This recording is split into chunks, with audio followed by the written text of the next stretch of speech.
Hello, everybody. Welcome to this first video. And I'm Mitzi. I'm your teacher. And today I'm going to be giving a brief explanation on the next activity you're going to be working on. As you probably saw as first activity, we are working with vocabulary.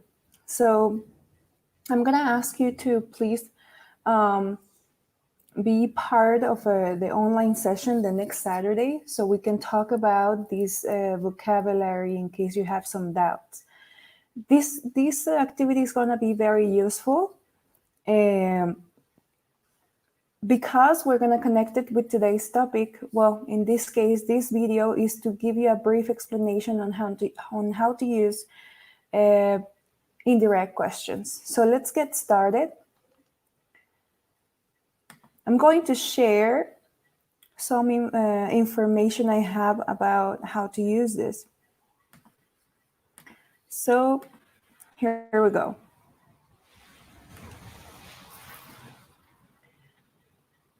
Indirect questions. So when do we use indirect questions? And first of all, what are they? Indirect questions are a little more formal and polite. We use them when talking to a person we do not know very well, or in professional situations, and their form is a little different. So this is the way in which you have seen questions, regular questions. So we call them direct questions. Where is Market Street? And in the indirect form, we're going to add something in the beginning that is going to make it sound more formal. In this case, would be, could you tell me where Market Street is? So if you pay attention to what's going on here, we add this part that was not there to make it sound more formal and polite, yes? But this part, if you pay attention, loses its structure from, from here. For example, where is the Market Street? In this case, it loses this structure because it is not the main question, the main question anymore. This is the part that has the structure of a question. Now, this part doesn't need it anymore. If you pay attention, it has the regular form of a sentence that is subject, which would be market, and verb, which is. So subject verb, which is the regular way we write sentences, right? So like, she is beautiful, we have subject verb, etc. This sentence or this question has a structure because we don't have anything else. So we have to use the verb to be before the subject, right? So here there's a brief explanation on how you have to change this in case you have the verb to be. In indirect questions with is and are, the verb is comes after the subject. In this case, it's Market Street. Then here there's another example, but in this case we have a question in simple present. We have, what time does the bank open? In this case, if you want to make it more formal, well, we are not adding could you tell me or could you please tell me, but we are adding do you know, which also makes it more formal. In this case, it says, do you know what time the bank opens? So if you pay attention here, the verb open is not in the same form.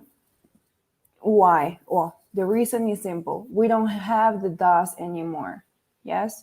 So we don't have the does anymore. We need to have the form of, the third person of the verb, because this is the structure. In this part, we have the structure of the question, right? Do you know? So this part has to come back to the original, let's say, structure, right? What time the bank opens. And it says here in indirect questions, we do not use auxiliary verbs do, does, did. And you're going to notice that. Also, you can see that the verb is open in the indirect question and opens in the indirect question. Yes? So Here we have another question, but in this case we have a did. And taking into account this, that it says that we are not going to use do, does, or did. We're talking about the auxiliary verbs, right? Obviously, we're going to use them in case they are just the main verb. But in this case, they are auxiliary. Yeah. Why did you move to Europe? Is it the direct questions? And then we have the indirect question. I was wondering. So in this indirect question, we don't have a structure of a question, but we do have a phrase that is requesting for information. So I was wondering why you moved to Europe. In this case, we don't have a question mark because of obvious reasons. We don't have a structure of question over here, but it is requesting information, okay? As the explanation over here says, it says again, there is no auxiliary verb did in the indirect question. In fact, this indirect question isn't even a question. This is what I was telling you. It is more of a statement that invites the other person to give more information. Okay, so over here, I have a chart that you can use and it can be very useful. And with WH questions in the direct form and yes, no questions in the direct form. And we can also find the indirect form, yes? So here, for example, where is Tondo Street? In this case, this is the direct question. If we change this same question into indirect, we're gonna have the chance to say something like this. Can you tell me where Tondo Street is? And if you pay attention and if you take a look at the direct and then indirect, you will see how there's a slight difference between these two. The structure changes, but we add more formality to the question whenever we use indirect questions. So use this chart that is going to be very helpful for you. So here at the end, they show some phrases that we can use to make indirect questions. Could you tell me? Do you know? I'd like to know. I'd be interested to know. May I ask? These are the most common. So now I'm going to show you one exercise that I'm going to be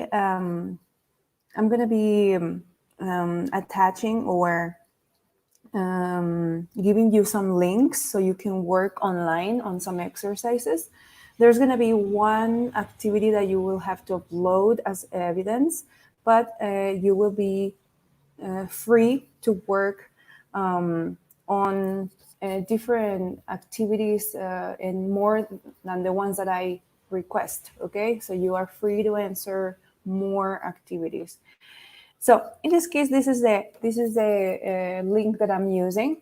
Well, this activity, like we have the instructions over here that says direct and indirect questions, examples, what did she do? And then we have the indirect form. This is the direct form and this is the indirect form.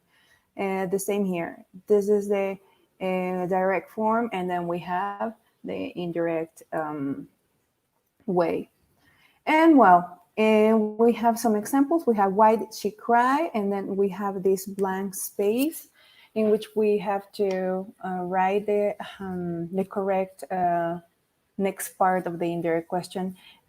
We know that the did has to be deleted because we don't need this auxiliary right here. So can you tell me, we're going to say why she cried. As it is a past question, we need to use verbs in past over here because we're not using the did anymore. Then we have, does she speak Greek? I'd like to know. And as this is, well, if you pay attention to the chart that I show you, whenever we have a yes, no question, we can use whether or we can use if. So in this case, if is a good option to use. So we're gonna say this. I'd like to know if, yes, if she. Now, this is a question in present. So we have to use the verb in the appropriate form, speaks. And well, we have Greek over here. So if she speaks Greek. Then we have where is Joe? So this is a question where we have the verb to be. The verb to be is necessary for the question, so it doesn't have to live, but it is going to be in a different position. So we're going to have, do you know where Joe is? That will be the structure. And well, I'm looking for another type of sentence. Here we have a sentence in future. This is very simple. It says, when will they get married? So I wonder where they will get married. Okay, so by looking at the examples that I'm showing you right here and the explanation that was given here with some examples, we don't have all the type of sentences that that exist in the English language, but we have a variety of questions that can help you to make good structures, okay, for these type of questions. Well, finally, this is one of the activities that you're going to be answering for me. This is a good worksheet because, well, first we have a dialogue between an immigration officer and a person, which is Jack. Yes, this person is Jack Wilson, and we have an immigration officer. And as you might know, as you might have noticed, the previous topic was related to visiting a new place, traveling, etc. So this is very suitable for the situations we're going to be using, okay? Or we are going to be talking about. We have the situation in which Jack and the officer are using polite questions or indirect questions. So you can identify some of them over here, and you can see how they use them within this context. Then here we have some explanation, and we have an activity over here with questions and answers. Yes, I would like you to answer this activity, and you can write your answers over here and then upload your document in a PDF format. Okay. This is only as an evidence that you've been working with this, but I will also upload some links that you can use in order to practice more indirect questions, okay? The grammatical way to practice them. And I hope this explanation is useful for you. If you have any question, please let me know. I'm gonna stop sharing my screen. Yes. Okay, if you have any question, please contact me through the platform. And well, good luck with this activity.